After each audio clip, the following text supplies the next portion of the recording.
Madam काय चालू आहे? तिकडे फॉलपॉक्स द्यायला चालू आहे आणि इकडे चोच कटिंग करायचं चालू आहे.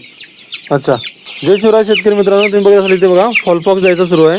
त्यानंतर फॉलपॉक्स झाला तिथे पक्षी जातोय मॅडमकडे. मॅडम इथे बघा चोची कटिंग करतायत, दिसतंय तुम्हाला? हां, अशा प्रकारे हे आपले कावेरीचे फिमेल 3000 पक्षी आहेत.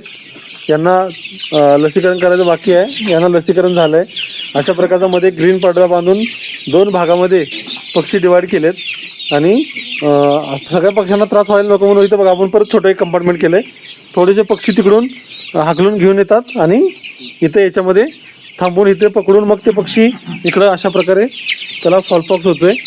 फॉलपॉक्स झाल्यानंतर परत तो मॅडमच्याकडे चोच कटिंग करायसाठी जातोय आणि चोच कटिंग झालेला पक्षी परत इकडं सोडून दिला जातोय. अशा डबल काम आपण इथं करतोय. हे बघा एवढे पक्षी आहेत अजून शिल्लक. आपल्याला जर सोनाली किंवा कावेरीचे लसीकरण झालेले पिल्ले हवे असतील तर खाली दिलेल्या नंबरवर नक्की संपर्क करा. जय शिवराय, जय महाराष्ट्र.